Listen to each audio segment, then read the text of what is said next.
Hey, White Sox fans, special treat for you here. It's Side Sox Mothership Podcast number 86. I'm your host, your lucky host for all 86 of these, Brett Valentini. And it's a Meet the Players podcast. Well, it's a partial Meet the Players podcast. I'm not sure you readers, listeners, viewers out there are in the habit of eating dessert first. You want the good news first. You want the bad news first. Eat dessert last. Well, here at Southside Sox, we eat dessert first. You may not live to be able to eat your dessert, so let's get that out of the way first. So first half of this podcast is going to be the Meet the Players portion, where we get to meet another new Southside Sox staff member. Second half, we'll get to it in the second half. We don't really need to tease it too much. It's rough news. It's bad news. I think you can probably anticipate what's going to be. We're going to have a thoughtful talk with our de facto Labor Talks beat writer and new Southside Sox writer. It's Kristina Airdo, and I appreciate you hopping on staff with us and hopping right into this. It's a choice beat.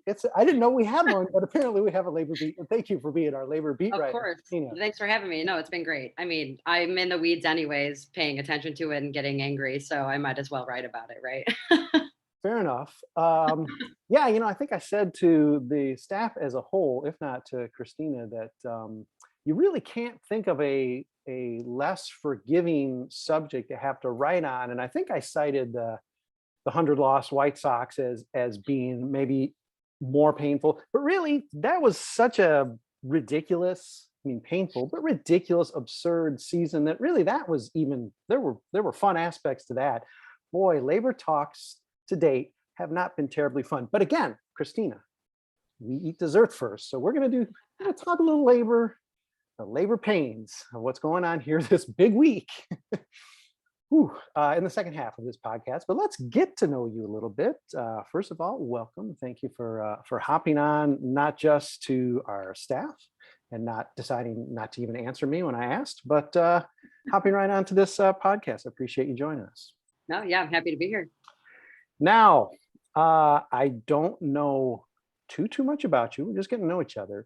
But I am guessing that GPA-wise, IQ-wise, relative to your family, Kristina, you rank really high up there because from your background on Meet the Players, it appears that most of your family, unfortunately, sort of special people, Cubs fans. How did it happen that you managed to crawl out of that mess and choose the right side of town to root for?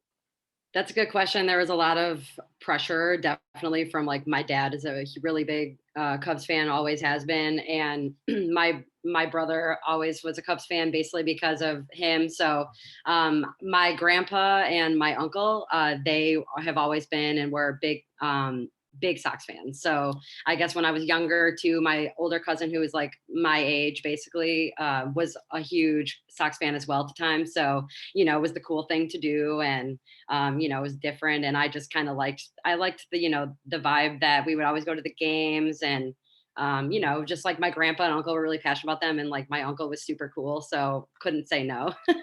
I'm detecting also perhaps a contrarian streak not just in you, but in the Airdo family, given that your dad goes against his dad, that's weird. Okay. Well, it's actually my mom's side, so maybe that's why it makes sense. All right. Okay. So it's flip-flopping every other. First game experience. I can share in this experience of sort of being pulled out of school and feeling like you're a VIP because you're getting to go to a ball game. Yes. Tell me a little bit about the first game. Oh my gosh. I mean, we were really young. So I probably went to my first game when I was 4 or 5, I bet. But at least the one that I can remember, I was in first grade. We were doing whatever in school and my teacher pulled me away and I was like, oh no, am I getting in trouble? What you usually think of oh God, I did something. But no, my dad had come with, one of our family friends and pulled out me and my friend out of school. And we went to one of the games. It was really awesome. I think we caught a ball. I could not tell you who threw it to me because I was so small, but it was an awesome time. I loved it. Not long after that, my older cousin he gave me a Paul Konerko autograph ball. So I was super obsessed with that when I was younger. And Paulie has, always been there when growing up. So he's one of my favorites. And, I just kind of fell in love with the team really quick. I've always loved baseball. I grew up with all boys. So, kind of had to learn the sports since I was made the fourth on even teams. So just kind of got used to it. Yeah, some folks go their entire fan lives without getting a ball. I marked it down. I was covering the team.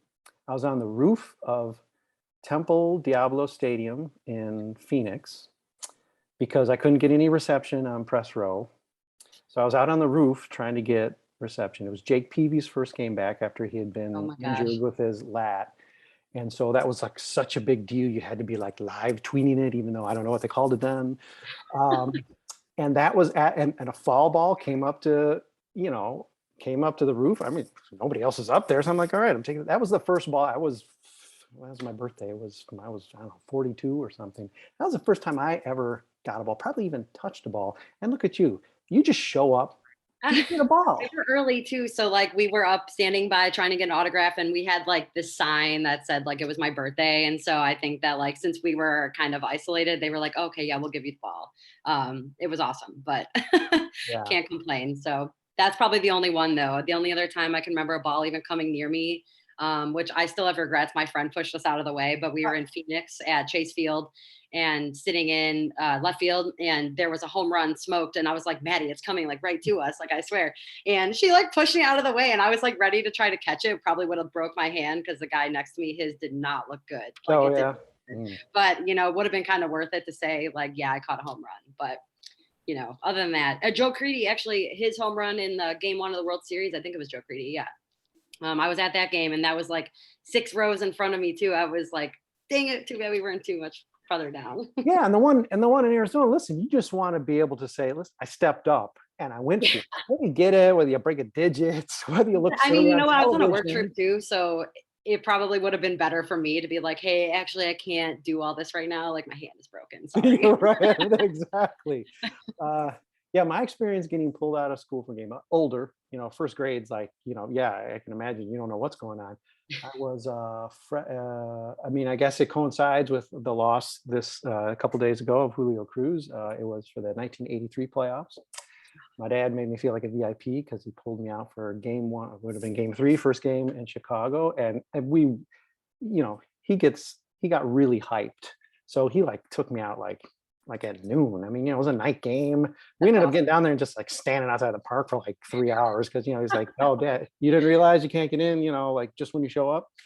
But yeah, that was and then you're old enough then where people are like, hey, what are you doing? And it isn't because you're going to jail or whatever. It's like, oh yeah, I'm going to playoff game. And man, that's for one day I was sort of cool as a freshman, I suppose. But then I lost. And well, you can't win them all, I guess, which we're used to that by at this point.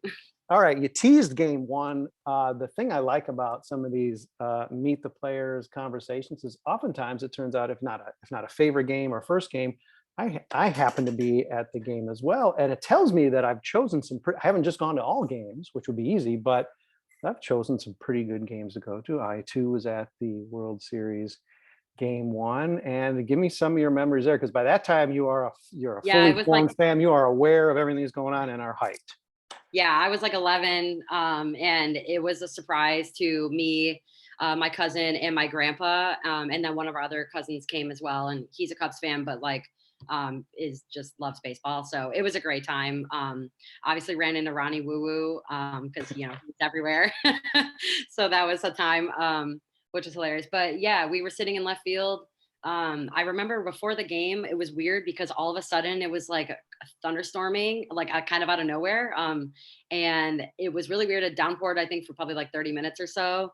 And then it like totally cleared up, and it was like the perfect night for a baseball game in the fall. So that was great. I mean, the Joe Creedy homer, I believe, put us ahead, if I'm remembering correctly.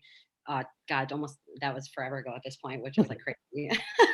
And I mean, that was like awesome. And then, Bobby Jenks coming out of the bullpen, like what everyone always looked forward to that. And, Ozzy would like point and like show that he wanted the big guy, and big like, boy. yeah, we like always loved that. So, I mean, it was just like a blast. I couldn't believe that we actually had gotten to go. And I was like so young. And I know that so many other people much older than me probably wanted to be there. But that's something I'll remember forever. It's probably my favorite sporting event that I've been to thus far. And not far behind it is probably this year's Blackout game. That was awesome as well. When you're 11 and you're at the World Series, you might think in a moment, depending on how, how sensitive a soul you are, you might think, oh geez, I've only been a fan for, however many years. I'm only 11 years old. Geez, I'm one of the lucky people to be at this game. But then you see that they let Ronnie Woo in, and you think, well, Yeah. okay, there's at least one person you should be angrier about than me, because this guy's walking. Oh my goodness. Okay, let's skip to, even though it's not in your Meet the Players, Blackout 2. I was at Blackout 1. We did a lot of Blackout hype when it came to once it was announced that they were doing it, because it's like, Yeah. I guess they hadn't really truly had the opportunity to do it, but the idea that sort of, went away as quickly as it did, but they brought it back, smart move. So not the original, but still pretty darn good. What was that like being there? That was awesome. That was probably my favorite night of like the entire last year. I mean, just getting them in the playoffs was like awesome. Again, not including 2020 really, just because that was like a weird time and no one could go to any games that season. Plus we lost in the first round, so we don't talk about that. But I mean, the energy around the stadium that night was like crazy. It was just, everyone was in a great mood. Like, it was a beautiful night outside, and you just like walked in and it was electric, and you were just like, the Sox are going to win tonight. Mhm. And then like Dylan Cease started out pitching well until it like didn't go well. And then you're just like, oh gosh, what is going on? And then, we started scoring some runs, and it brought the energy like right back. Figured out the pitching situation for a little bit. And then, I mean, Yaz Homer, he is my guy. So that was awesome. Like, I hyped him up all year. I will defend him to the end of time. So that was great. And then, I mean, Leori Homer, like you can't top that. That was just like, that's probably one of the best things I've ever seen. Like the most unlikely hero. And not only like was it Leori, but he smoked it to dead center. Like just fantastic. Pretty good time to have the longest ball you've ever hit in the majors. That's some pretty sweet timing. The guy, he's got a sense of something. He's, I'm not gonna call him like Mr. Clutch, but he makes it memorable, that's for sure. Okay, you were at the World Series and experienced that atmosphere once everybody dried off. And you were at the second Blackout game, which by all measures, second Blackout. Yeah, right, yeah.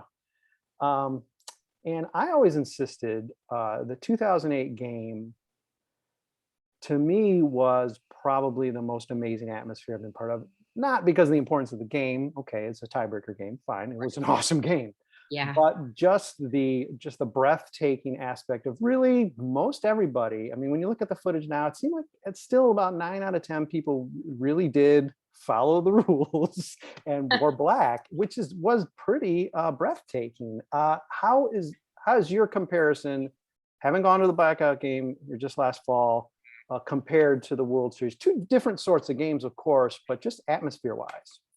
Yeah, I mean, the Sox hadn't been in the World Series for like a long time, obviously. So the energy around the stadium was unbelievable. I mean, like there was so many people, everyone was hyped up, and like it was just like a different feeling because you knew that team was like special. But I was only 11, so I'm this last game that I went to, like old enough to have some beers and like really take in, Sure.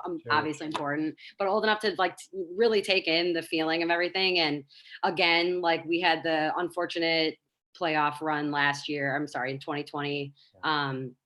And then before that was until 08, and we've just been pretty terrible since then. So little flashes here and there, but especially coming off of that 2018 year, like you had mentioned before, like actually having a team that's in contention, I just think that it was like unmatched. But I wish we would have gone further. I mean, can't really top the World Series because that was a W, and I mean it was fantastic. But they're just like don't really compare. You know what I mean? There's like two totally different scenarios. The towels, like it was just awesome. Like everyone would be waving them around, and you could just see it across the whole stadium, and it was just awesome. And I don't remember if the '05 World Series, if everyone was like wearing a specific color. I want to say I was wearing like a white Canerco jersey. Yeah, but remember, they did. That's another thing that gives 2008 and 2021 an advantage is that was like the trend was the thunder sticks, which okay, but yeah, Yes, you had those white thunder sticks. And I that's was like, right. okay, so yes, it was not that. I mean, granted, they didn't need it; they were just making the run. So who cares? Yeah. Whatever the window dressing is, we're not playing in Japan. Like a group cheers or whatever. So who cares? Thunder sticks, whatever. But yeah, when they've needed it, tiebreaker game, playoff series, finally a playoff game at home. The fans have come out, done the right thing, blacked it out, and gotten wins. Okay, I guess 2 out of 3, but hey, Uh, there's a couple that's blackouts and wins. that second game. The rain out killed like everything. I feel like this year that was just like. Yeah. However, Carlos came out of the gate hot, throwing 99 on the clock, and I was like, "We are going to Game 5, and we are going to win." Like right then and there, I was like, "We're winning the World Series." And then fast forward like 2 outs, Yeah. and all hell broke loose, and then it was just like crying on the couch. Yeah, everybody was out of gas. Okay, I'm going to admit, Christina, I've seen some of, but I have never seen through your favorite baseball movie, The Sandlot. So tell me what a jerk I am for not having ever seen The Sandlot. First of all, that is so wrong. And second of all, how are you going to run a baseball tournament and not even know like one of the number one seeds or a baseball movie tournament? Oh my gosh. Well, Sandlot is one of the best movies of all time. And if you probably should just watch it. I mean, it's never too late. And I'll admit, since we did the tournament, it just happened to be on. I think the original I did see for the first time, the original Angels of the Outfield, and knowing the one that came out in the '90s was sort of goofy. It's got McConaughey in like center field, and there's like Angels special effects grabbing Yeah. players and make a little weird. But actually, the original one is really sweet, and the gameplay on the field isn't actually too bad at all. That I think has made its way into the field of 32 next year. Nice. Sandlots, I don't really remember what the seed was. Obviously there's no science to this. I certainly, I don't know if the Sandlot was the only one I hadn't seen. There probably was at least another one. I don't think I'm any baseball. Yeah, I hadn't seen a few, so I'm not hating on that part. But I mean, the Sandlot. Well, it was not in my sweet spot as a fan. Obviously, if I was of a certain age, of course, I would have seen it. Like, to me, that's like, I don't know, Bad News Bears. I was probably hit me about the same age as Sandlot hit you. And it's like, well, what choice do you have? You gotta see it and you love it and you think, wow, it's so cool and it's kids playing baseball. But I probably will make an effort before the next tournament comes around. Not that I wasn't like talking Sandlot or anything. You'll still enjoy it. Like it's like kind of takes you back to. I mean, that it takes place much earlier, I believe, but like in the '90s, like the vibe was literally getting your friends to go to the park down the street and throw a ball around or whatever it is. So, and even into the 2000s, so it was like relatable and kids just kind of being dumb at the same time, but it was great. And then the Babe Ruth legend, it's just like it was hilarious. That is what I've seen. I've seen them talking with James Earl Jones and like discovering, like seeing the, so I have taste, but okay, I promise you, I will make an effort to see. We'll let you off the hook this time. All right, thank you. I appreciate it. Are you actually going to? I mean, not implying that in any way you'd ever be a scab for the 2022 season. But that said, there's not a lot of activity on the second base front of the White Sox. Are you considering offering your services to the White Sox at the Keystone for 2022? Rick hasn't reached out to me yet, but my line is open. Okay. Or maybe he's still sitting at the table. I'm not quite sure. What he's just hoping to get from the kids' table to the big people table. And I think that's really his focus now. But I mean, I can't step on Leori Legend's shoes. Like he's a legend. So yeah, as much as we might all be disappointed if he is a starter in 2022, if enough other things get covered, I could see if Leori is like the weak spot on the team, I think we could live with that. If he's the clear weak spot, if there's like, well, okay, of 4 bad spots on the team, he's one of them, that's going to be a little bit depressing. And that's the way before everything froze, that's sort of the way things were starting to look. Because, as much as we can talk about like, Rick Hahn's going to go get Michael Conforto or another starter. not based on the ellipses that we left the off season with last year. So we'll see if maybe he will in the interim. He maybe will have graduated from kids table to adults table, and hey, he may have a little bit more money to throw around. Yeah, I'm not bad in the outfield. I can make it happen. Okay, all right, okay. Right field, second base really is ideal. Money. A hybrid player going second base, right field is ideal. So if your resume, Ryan, it's fine. yeah. Okay. Before we go to our break, Kristina, I'm going to just ask. This isn't one I always ask, but I'm curious to know when some clod over at Side Sox says, "Hey, you think you might want to do some stuff with this?" What goes through your mind? Like writing, you mean? Sure.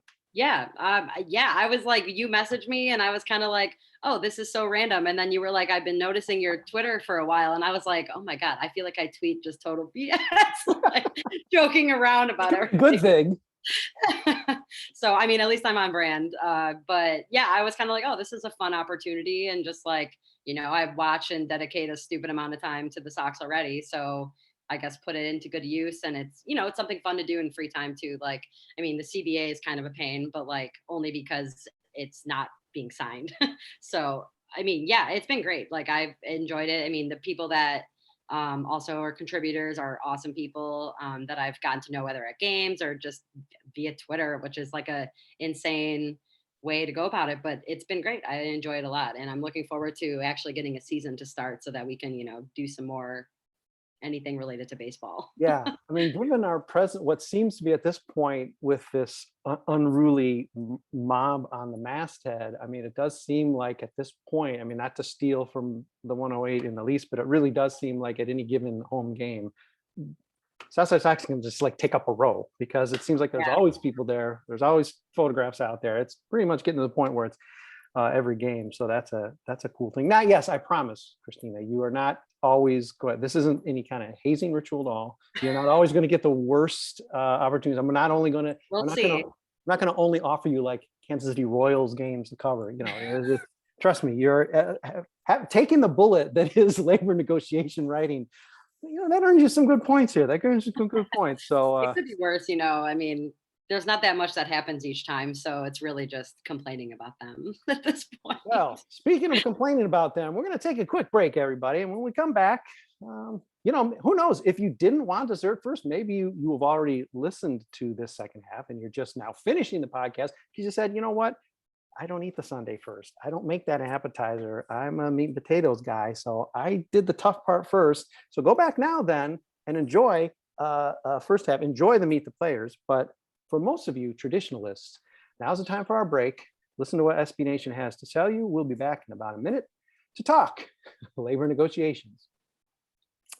Hey, White Sox fans, we're back. Second half of a Meet the Players podcast. It's our new player jumping right in with both feet, both arms, a heavy tolerance of boredom. It's Kristina Airdo. You may have already noticed her as it's crazy handle, but I'm going to you can figure it out. I'm not going to do that whole like down / whatever thing, but it's little Katina. I take it based on the little that you'd be maybe running point guard on our hoops team, or are you just trying to throw us off? I mean, if they need me, they did probably a few weeks ago. I could have tried out and maybe had a chance. But I haven't been working on my jump shot, so perhaps not. It's a dig at like how Trump spelled little a few years ago in a tweet, and it just cracked me up. And easier to spell out than be different. I don't know. Just kind of pick something. Well, at some point you'll just move on to weather nerd Katina, just like Mike Trout. Just gonna out me like that. Just like Mike Trout, we got Airdo here, confessed weather nerd. So during the season, probably want to check the Twitter account. She's oh man, just checking the radar. She's lived through almost World Series snow. I think it was the second game where it really was like wintry mix, but both games that was weird. Both games were miserable, and that's what happens when you play 162 games and series go long, and it's getting close to Halloween and you're still trying to see if your team's going to win the World Series. But that's in the rearview mirror, Kristina. We have to look forward, and no matter what, we have to swallow hard here, and we have to talk a little bit about labor negotiations. You have put in a woman effort In covering this for us, I put out the word and said, hey, anybody want to do this? And I'm not sure what I was expecting. I figured I'd probably hear my voice echo back to me. But you said, hey, I'm going to give this a try. And, it's not necessarily any sort of rocket surgery or brain science, but it does take some dedication to sort of try to figure out the issues, try to express them in a way that maybe is, if not fair, at least colorful and even-handed enough to not have too many people get too angry about too much bias, although I don't frankly care. Any of you out there listening who are siding with the bourgeoisie, listen, you're not going to get any sympathy from me. We know there's a right side here and a side that's not quite so right. But at any rate, labor negotiations 2022. Give me your overview, Kristina. Tell me what you're thinking about where things are at right now. I'm thinking, I haven't heard anything come out of today's yet, since I believe they ended meetings like right before we got on this. But it's not looking good. And I don't know. Yesterday, Jesse Rogers, ESPN guy, he had tweeted like while things were kind of wrapping up, and his only thing was, it isn't good. And it's just like that pretty much sums it up. They're just so far apart on everything right now that I just don't see, unless the league actually kind of is like, okay, maybe we can concede here if we're going to get X, Y, and Z. You know what I mean? It's just the players have come back a few times. They've lowered their proposals to try to, make some headway. And then it's like we take 3 steps back every time. So I have no idea what they're doing for 5+ hours every day. I don't know if it's Scherzer and, one of the league guys yelling at each other the whole time. Like, it's just, I have no idea and how they're going to get this done. I don't think it's going to happen by Monday. That's for sure. Yeah, of course, Monday being the league's imposed deadline. And, realistically, it's not like they're being like onerous about it. It's just like, okay, we feel like, and players probably would agree that though 6 weeks of spring training is too much, anything less than 4 is probably unrealistic in terms of injury and rushing to get together. There's going to be, no matter what at this point, because things have been truncated, there are going to be more than expected injuries, whether it's just specifically pitching or just guys with their hamstrings. You got to remember the White Sox had 8 million hamstring injuries ever since, ever since Yohan tested positive for COVID. It seems like we've been a little bit snake bitten in a way the White Sox traditionally haven't been. So that's a done deal. At this point, just booting a couple weeks of spring training means we're already in a position where guys are going to be compromised. But the league has said, hey, if it really gets into March, we cannot start the opening day on March 31st. Games are going to be canceled, and we can sort of mock that and say, geez, these guys are such Debbie Downers. But also, it is, this is just realistic. Guys do need time to ramp up. It makes me wonder, Kristina, why really only this week has negotiation become serious enough to meet every day. It's easy just to roll your eyes and say, well, come on, they had, the World Series ended in, October or whatever, why didn't on November 1st, they start trying to hammer this stuff out? And it makes you wonder if either side, particularly ownership, who stands to lose the most, if not everything the way the players do, but stands to lose the most, wouldn't have some urgency to just try to at least hammer some of this basic stuff out. So at this point, maybe they could be trying to break down the true, issue here. Any insight as to why you'd be waiting the way they have? The league, you mean? Yeah, just this negotiation in general, but yeah, the league driving this. That's $1 million question. They didn't meet after the World Series. I get it. Like, things are happening, people are signing and whatnot, but you locked out the players on the 2nd, barely did anything before that. And then like waited, 43 days? That has been the hot number. Like, what were you doing the whole time? Like, the players sent their proposal and you didn't say anything about it or even attempt to meet. So like, who's in the wrong here? It's just like, it's weird that, they're so like dead set on, oh, we're not going to play the games, or, the players aren't going to get paid. And it's like, well, like, we're doing this now, crunch time, when there was so much time before this. And then even before this week, they were only meeting once or twice a week anyways. And what that one meeting was like 15 minutes and then the other was an hour. It's like, you're not getting anything done. You're not getting through the CBT, you're not getting through salary, you're not getting through the arbitration pool. There's not enough movement. And then when there is movement, it is like minuscule. Like there's like nothing that's going on. So I don't know. I don't understand why the league is so dead set on letting themselves lose revenue, because the players could easily just be like, fine, if you're not going to do this, then we're not going to give you expanded playoffs, and you're going to lose out on like 100 million of revenue and whatnot, just when they could just be getting this done, finding some middle ground, which there has been some concessions, but you need to actually be worthwhile. They're crying poor. Like Jeff Passan had posted the Atlanta Braves information earlier. I don't know if you saw it, but like they had a huge revenue profit, but then some of these other guys are trying to say like, oh no, but they had XYZ operating costs. Yeah, but they made so much money. Like, and what the players are asking for isn't really outlandish, especially when I know people were comparing it to like other sports leagues all week that like they're getting paid so much less like per game and everything, and they're putting in, even more time. I understand that the sports are different, but there's so many things that they are just like very just not close. And who knows what happened today, but I can't imagine it's anything that substantial or we would know about it. Yeah, and let's not forget, it's not that criticizing ownership because I guess my point is it's not even the amount, the Atlanta Braves information, I guess is what I'm trying to get around to. Sure, yeah. Okay, it wasn't, okay, so it's not some kind of outlandish profit. I know there's a lot of hedging you can do, and I know the report that's put out there isn't necessarily the full story. It's the type of report you put out when you want to show you're profitable. So, okay, let's even assume it's, 10, even 20% sunnier than what the reality is. Well, okay, the claims that ownership wants to make, the things like the commissioner, when he says, you'd have done better in the stock market than owning a baseball team. When the claim has been, at least traditionally, I don't know what the latest claim has been, but the claim's always been most teams don't even make money. I mean, we can say that's just patently false, because you might say, okay, well, Atlanta was a good team. They made the playoffs, here in the World Series, won the World Series. Okay, but I mean, that also sort of ignores the fact that like Cleveland runs on no budget. So many teams have run on no budget, and whether it's players, whether maybe what they put into their stadium operations, et cetera. So there's still ways. You don't have to look at you don't have to assume the Braves are going to be the most profitable team out there, because they're the last one standing, for crying out loud.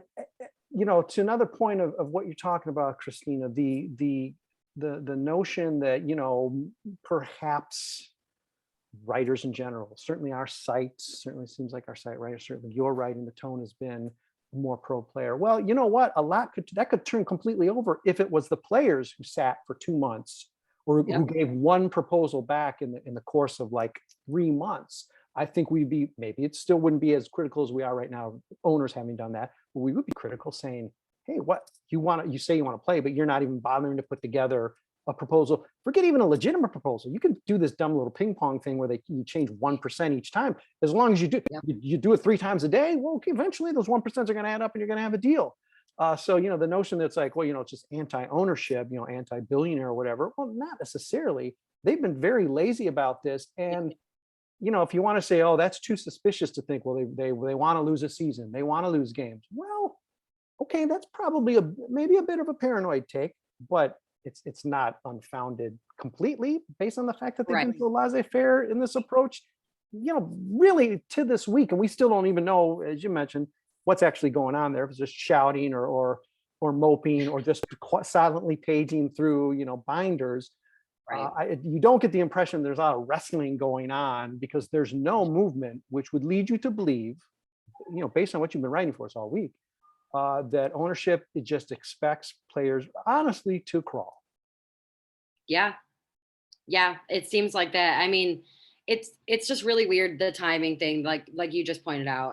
There's no reason that it needed to get to this point. I mean, the lockout didn't need to happen in the first place. Like, that's been established, that they could have been doing this the blacking out of the faces. Oh my god. Yeah, I mean, yeah, I know. Like, it's so wild. I don't know. And then Rob didn't even show up to any of these meetings, until today. So who knows what he brought to the table? I can't imagine it was anything, significant based on his previous comments and everything. But I really don't see why they would want to miss out on games. I really don't. Like, we had the shortened season in 2020. It was a pandemic. It's been, the last 2 years have sucked. Last year, we finally got baseball back with capacity. It took a few months to even get to that point. And so again, like losing out on some revenue there. And then you want to do it again over, what seems like kind of in a way kind of trivial numbers, like the salary like that has barely increased over the years, and it's not been by small percentage points, but the revenue is going up like every year, and you're already in like almost $11 billion for the league. Like there's money. It's like that's what's annoying, I think, to everybody. And I don't really get it from the side of like why people would be upset with the players. Why wouldn't you want these young kids that are coming up that are talented to get more of an opportunity to get their share? Like minor leaguers, we know they don't get paid, so it's like you get here and you should have a step up. So I just like I don't know what they're doing. I really don't. Yeah, it's still, yeah. I mean, this isn't minimum salary for every professional player out there needs to be Yeah. 6 figures. This is talking, if you crawl your way all the way to the majors, if you get sent back, Major League Baseball still wants to be able to, I know this is a minor point, but still a point of contention, the number of options. I mean, Yeah. right now, baseball can send a guy back up and down 1,000 times. That salary is prorated. It's not like, everybody has this misguided notion you play one day in the majors and you get like free healthcare for life. That's a crazy, like old wives' tales out there. The impression that, okay, you made the opening day roster and you went down the next day or you got hurt. And so, hey, you're good for your $580,000 or whatever the minimum salary was in 2021. That's not the case. That's all prorated. So you go right back to your Charlotte salary if that's where you spend the rest of the season. You have to be in the majors the whole season. It has to be a whole season to even get that whatever $580,000. I mean, they're not handing money out, and we're quibbling over the guys who are lucky enough to actually crawl their way into the major leagues. And, the idea that can even be contentious. I know everything you have to negotiate, but the fact, Kristina, that right now you could just, you could stop right now and, like agree, whatever, freeze it where it is, or split it down the middle. Players lose. I mean, based on prior negotiations, based on, well, come on, history. Ownership always wins. It's just how much are they going to win? You can stop it right now, split the difference, and the players have lost. At this point, it's just how much are you going to force them to lose? And the idea that there's a little sadistic twist to all of this, where it's just like they may be willing to cancel a season. They want to see the players suffer. They want to set. I mean, you see things thrown out like they want to take it all the way back to like the Messersmith decision. They want to take it back to the mid '70s. It's like, what? How is that healthy in the least for sport that, as it is, it's not the NFL. I mean, as it is, it's struggling enough that you probably shouldn't be wanting to slash your own tires. Yeah. I mean, there's 162 baseball games. Like it's NFL is easy to watch 17 games or whatever a year. Like it's one day every time. Like if you're a baseball fan and like want to like actually pay attention, like there's so many games you're catching up, maybe not watching all of them, but you're trying to get people to watch as many as possible of the product you're putting out. So alienating the exact product that is going on to play for you and make you a boatloads of money is it makes no sense. Like it really doesn't. That's why it's so puzzling, I think. And understandably why the players have been, so angry and tweeting about it too, because they're basically just like, what are we doing? Like it's a small drop in the bucket. Like they're asking for $775K and they could be asking for so much more. Yeah. And the league is like, here's like less than $100,000, run with it. And that's just not going to cut it. And like the same goes for the bargaining tax or whatever. It's barely increasing. The players aren't even asking for that much. It's like $30 million or something like that. And it's like the owners have increased it by 4. It's just, and it's 2022 now. Like maybe these numbers existed, for this previous CBA, that makes sense. But like there has been inflation. There is like things cost more, and it's just it doesn't make sense that they're not increasing their side as well, because there's just no reason. And players can pull back. I mean, imagine if the players were hardline, and I know if you have sympathy toward the ownership side, hi Jerry, if you have sympathy toward the ownership side, of course you can be like, oh wait, come on, they're super hardline because of this, and this. Okay, let's just assume no, they're not as hardline as they can be. Imagine if they were hardline, we wouldn't be having this conversation. We'd be saying, well, boy, too bad in the middle of the contention window we didn't have a season because that really sucks. It will be dead. The idea that the players even coming sort of willing to play ball, and again, that's their position. They don't own the team. They don't, they're not buying the baseballs and rolling them out for batting practice. I get it, and ownership will always win these. But the idea that they could be, I mean, they already know. I think they already have a sense they almost can't lose. They're certainly winning the battle for hearts. The social media use they've done has been, it's not brilliant or genius. It's just they're saying stuff. They're being honest about it. I think they're being Yeah, direct insightful. about it. They're sticking to message, and of course, ownership probably by definition isn't really going to do that. Not wise. Somehow Steve Cohen's shut up in New York, so that's a big plus I'm there. I so can't believe he surprised. has. I'm sure the sand in the hourglass was almost out, and we're going to hear something crazy. But the idea that they could tighten it a lot worse, and of course us fans are gonna be like, oh, forget. We've seen comments on South Side Sox. So I'll go forget both of them. I hate both sides. I just want baseball. I'm hungry for it. I deserve it. I need it. Which is fair. That's a fair sentiment. But the players are not even putting themselves in a position to be looked at necessarily as the equal villains here, because they do seem to at least becoming in somewhat the spirit. And again, they show up knowing. I'm sure if you ask Lucas Gill, he knows. Lucas Gill will say, we know we're already compromised. Whether it's because of past poor negotiations or just they own the team. They're going to take over baseball. There's no players league yet. My fingers are crossed. There's no players league yet.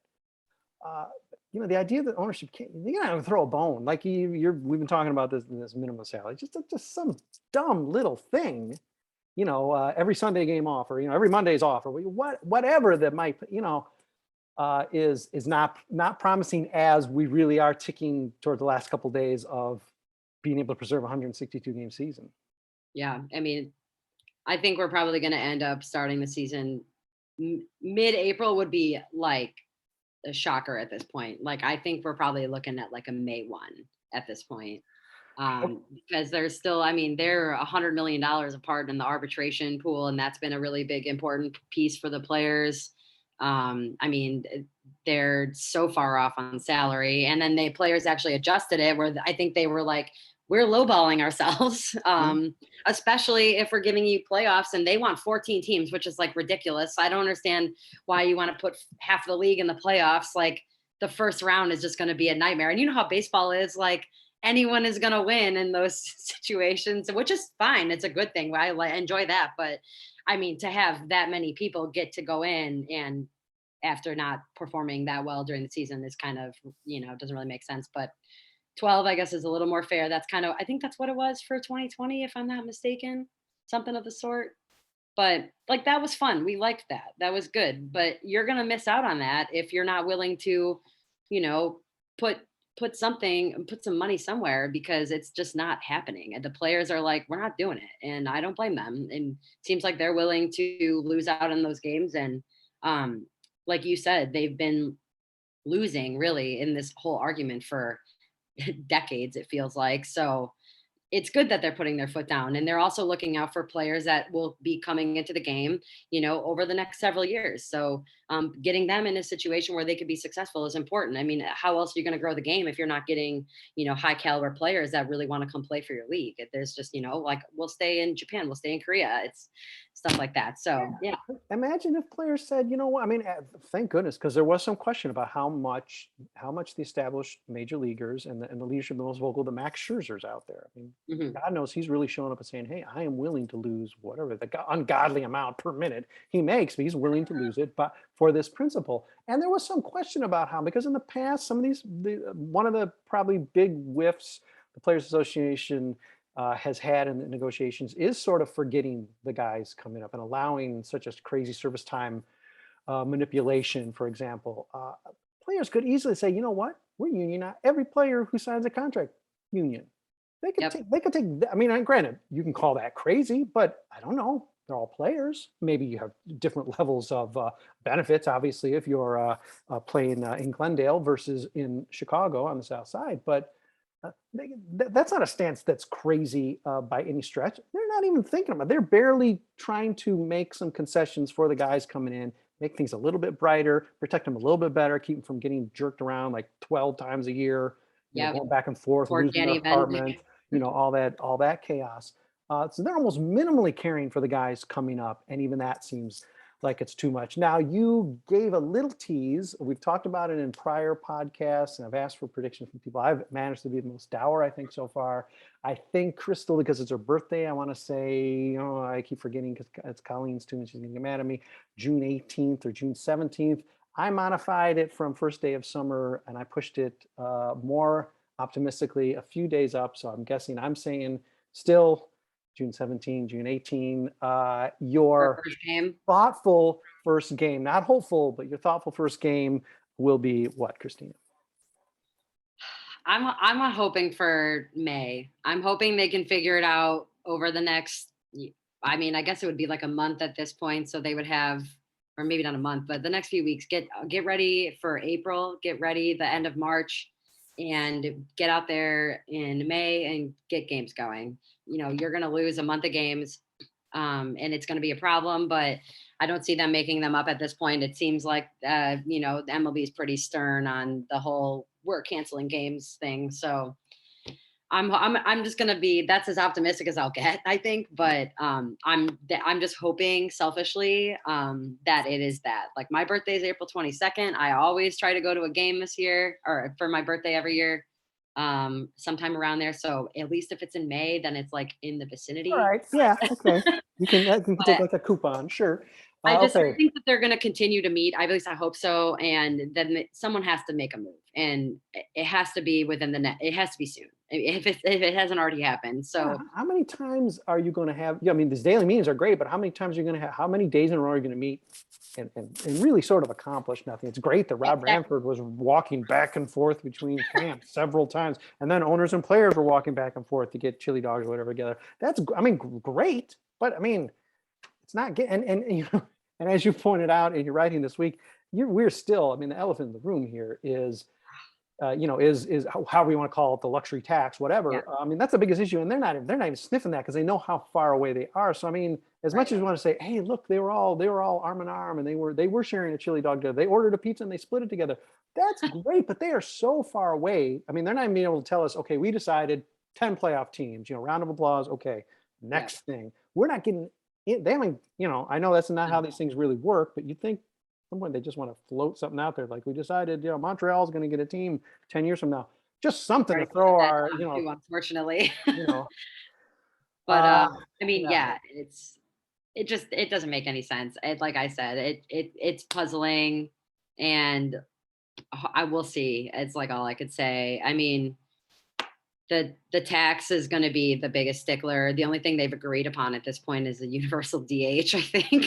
Like, that was like already pretty much a thing. So, yeah, that pretty much sets up the point where we are, like the most trivial aspect of the CBA. And we're already postponed spring training, so we're already behind as it is, and everything's crunch time. The White Sox, like, we're gonna have PTSD from hamstring injuries, and I'm really hoping that we don't get them again. But without being able to prepare properly like this, it's it's just a lot of question marks at this point. And just in talking to you here, Kristina, I'm realizing this is why ownership thinks it all should be done. They've already given their concession. They said, okay, we can do universal DH. That's going to get a few more guys in the league playing ball. What else do you want us to do? That's enough. So they figure they should be finished, and they're just figuring players are going to just come around. Jeez. All right, this is a weird one to end on. It's really a whole separate podcast, but I'm going to still ask it anyway, because they pay us by the second here at SB Nation. And I want to know, we hear a lot about like the games, young people don't follow the game. You're killing the game. And we brought up already the NFL. I mean, you can't go, first of all, not an Totally NFL different. guy. NFL is centered on gambling. Okay, but I'll get off my soapbox there.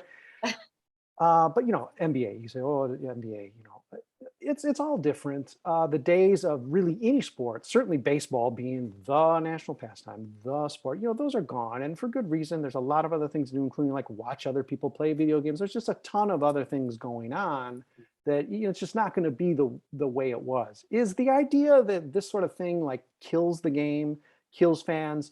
Does that get overdone in your eyes at all? I would say sometimes maybe, because I mean, we've been going back and forth on all this CBA stuff for what it seems like years, and it doesn't really ever get resolved except for like a small period of time, and then they're like, back to attempting to negotiate some kind of deal. And yes, it's really frustrating, like as a fan, that consistently like there is, just doesn't seem like the league is like actually caring about the game. Like they're more so, it seems like they care about the money, which like, I get it.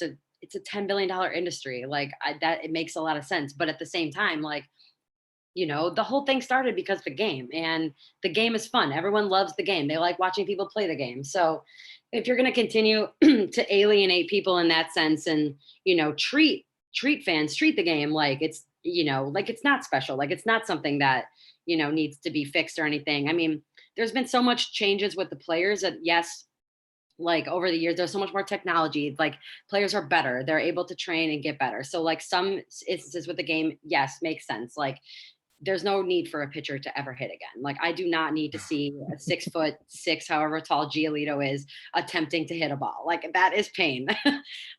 So there has been some improvement. Hopefully there will be improvements like that, but they just need to continue to get the game out there and market it. But canceling games and not marketing, the game is not going to help anything. You have super exciting players, especially like Sox fans. Like Tim Anderson is so cool. My two little cousins, they're big soccer fans, and they like to play soccer, but they get excited about baseball and stuff. Like when I like talk to them about it, or just like, the Field of Dreams game, like that was awesome to get fans back into it and everything, because it was so magical.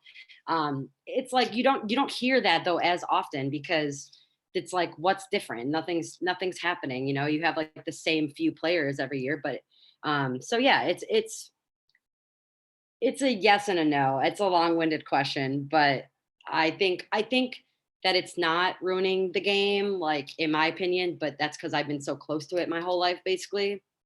But from the outside looking in, if you're looking and you're like, wow, they're not going to play games because they're arguing over money, it's kind of like, well, what the hell? Like, what are you even doing then? Because, we haven't seen any cancellation games in a lot of the other leagues outside of like pandemic related. So yeah, it's like a gray area, I guess you could say.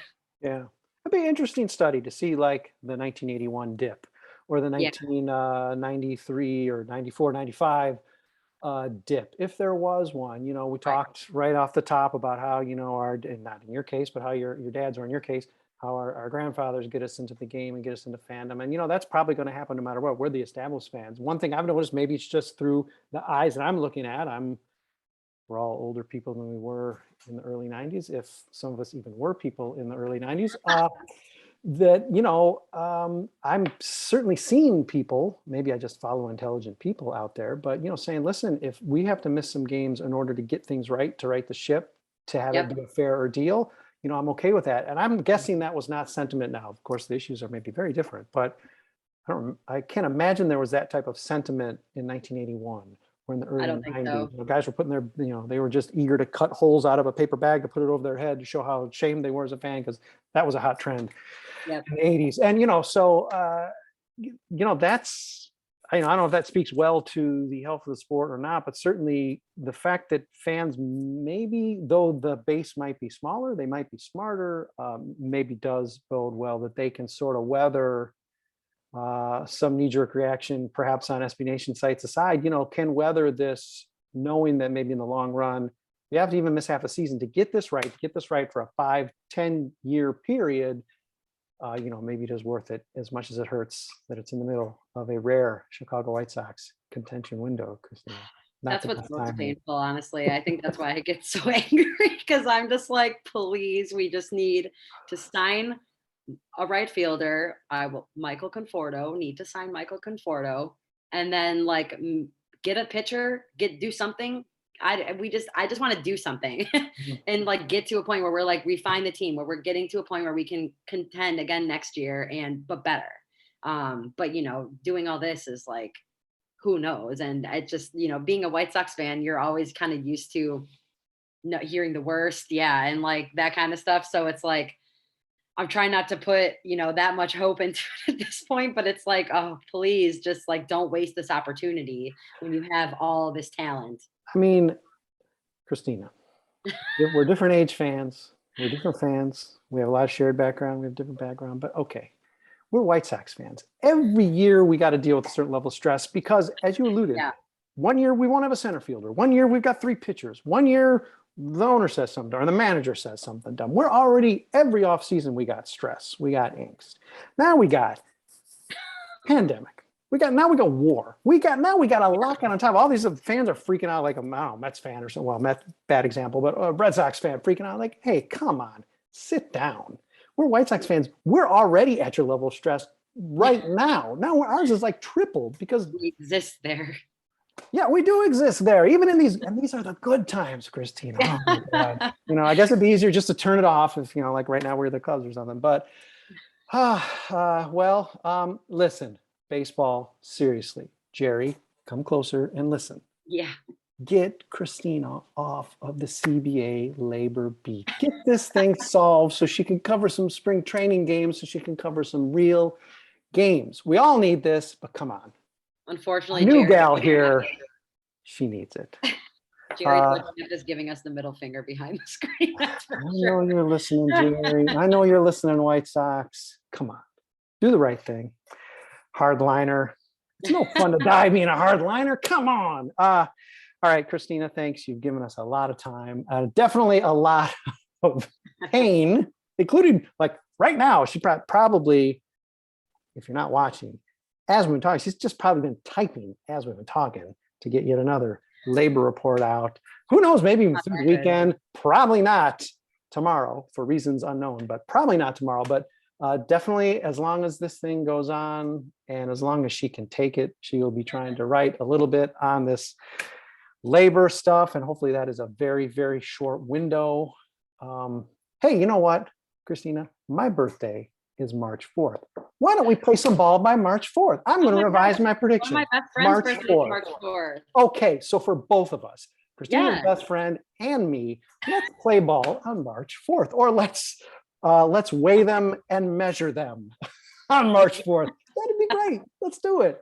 Kristina, thanks for taking the time out. You can read her here on Side Sox. One day she will be covering something other than just the labor beat. But for now, she's in labor beat jail. So please, Jerry, you hold the key. Let her out.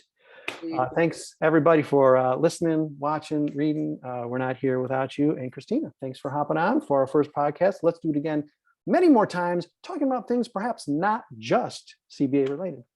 Sounds good to me. Thanks so much, Brad. Appreciate it. All right. Thanks, everybody, for listening. We'll be back with another podcast probably sooner than you want one, but we're going to give it to you anyway.